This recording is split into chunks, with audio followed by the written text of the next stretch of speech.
అహ్మదాబాద్ ఘటన వెనుక ఉగ్రవాదుల కుట్ర ఉందా లేదా మనలోనే వారి కోసం పనిచేస్తున్న వాళ్ళు ఉన్నారా? ఫ్లైట్ టేకాఫ్ అయినప్పుడు అసలేం జరిగింది? ప్రమాద సమయంలో సిబ్బంది ప్రోటోకాల్ ఎందుకు పాటించలేదు? టేకాఫ్ అయిన 10 సెకండ్లకే టెక్నికల్ ప్రాబ్లం ఎలా వచ్చింది?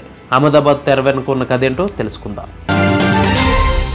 అహ్మదాబాద్లోని వల్లభాయ్ పటేల్ విమానాశ్రయం నుండి విమానం బయలుదేరిన వెంటనే సాంకేతిక లోపం కారణంగా కుప్పకూలిపోయింది. లండన్కు వెళుతున్న ఈ విమానంలో దాదాపు 242 మంది ప్రయాణికులు సిబ్బంది ఉన్నారు. ఈ దుర్ఘటనలో అందరూ ప్రాణాలు కోల్పోయారు. కేవలం ఒక్క ప్రయాణికుడు మాత్రమే ప్రాణాలతో బయటపడ్డాడు.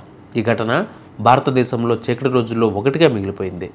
ఈ ప్రమాదం తర్వాత విమాన సిబ్బంది అనుసరించే భద్రతా ప్రోటోకాల్ను పరిశీలిస్తూ ఉన్నారు.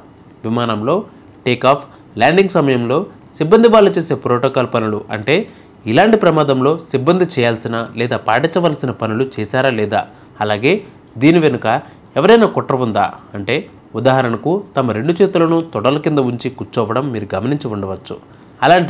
అలానే జరిగిన ఈ ఘటనలో ఉగ్రవాదుల హస్తం ఏదైనా ఉందా అనే కోణంలో కూడా విచారణ జరుగుతుంది. అది ఇప్పుడు తెలుసుకుందాం. క్రూ సభ్యులకు వారి శిక్షణ సమయంలో భద్రతా స్థానాల గురించి నేర్పిస్తారు. అత్యవసర పరిస్థితుల్లో సురక్షితంగా ఉండడానికి వారు క్రమం తప్పకుండా వ్యాయామాలు చేయాలి. దీని వెనుక మరొక ఉద్దేశం కూడా ఉంది. అంటే సిబ్బంది తమ సొంత భద్రతను మాత్రమే కాకుండా విమానంలో ఉన్న ప్రయాణికుల భద్రతను కూడా నిర్ధారించాలి. అందుకే వారు మొదట తమను తాము సురక్షితంగా ఉంచుకుంటూ ఉంటారు. తద్వారా అవసరమైతే వెంటనే సహాయం అందించగలగాలి. ఇక ఇప్పుడు అసలు విషయానికి వస్తే, అహ్మదాబాద్లోని జరిగిన ఘోర విమాన ప్రమాదం యావత్ దేశం ఉలిక్కిపడేలా చేసింది. టేకాఫ్ అయిన కొద్దిసేపటికే ఎయిర్ ఇండియా బోయింగ్ విమానం ఒక్కసారిగా కుప్పకూలడం అందరినీ దిగ్భ్రాంతికి గురి చేసింది. ఈ నేపథ్యంలో ఈ ప్రమాదానికి గల కారణాలు ఏంటనే దానిపై రకరకాల వాదనలు వినిపిస్తూ ఉన్నాయి. అసలు విమానం టేకాఫ్ అయిన సమయానికి ఏం జరిగింది అనే విషయానికి వస్తే, ముందుగా మనం గమనిస్తే విమానం గాల్లోకి ఎగిరిన సమయం 1:38 అంటే దాదాపుగా 1:40 అనమాట. ఇక తర్వాత 1:50 గాల్లోకి వెళ్ళిపోయింది. 2 గంటలకు ట్రాక్ క్లియర్ అయిపోయింది. 2:28 డీప్లోయ్ పవర్ పోయింది. నెక్స్ట్ సెకండ్కి వాళ్ళు ఆల్రెడీ పైలట్ హెడ్ క్వార్టర్స్కు సమాచారం పంపారు, కానీ ఎటువంటి స్పందన లేదు. నెక్స్ట్ 2:35 విమానం కూలిపోవడానికి సిద్ధంగా ఉంది. జరిగిన ఈ 60 సెకండ్లలో వాళ్ళు చేయని ప్రయత్నం లేదు.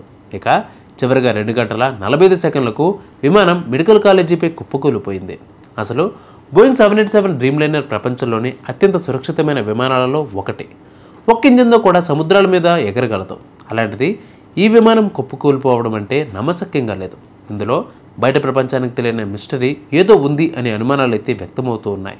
తాజాగా ఈ ఘటనపై ఖలిస్తానీ తీవ్రవాదుల కుట్రకోణం ఉందా అనే అనుమానాలు వ్యక్తమవుతూ ఉన్నాయి.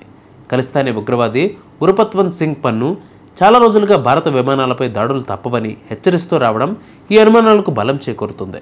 పన్ను గత నవంబర్లో ఎయిర్ ఇండియా విమానాల్లో ప్రయాణించేవారు భారీ మూల్యం చెల్లించుకోవాల్సి వస్తుందని ఓ వీడియో రిలీజ్ చేశారు. ప్రస్తుతం నెట్టింట్లో ఈ వీడియో వైరల్ అవుతూ ఉండగా, ఈ ప్రమాదం వెనుక ఖలిస్తానీ తీవ్రవాదుల ప్రమేయం ఏమైనా ఉందా అనే కోణంలో అధికారులు దర్యాప్తు చేస్తున్నారు. సో జరుగుతున్న ఈ ఘటనల వెనుక మనకు తెలియని మిస్టరీ ఏదో జరుగుతోంది. అది బయటకు వచ్చేంత వరకు వేచి చూడాల్సిందే.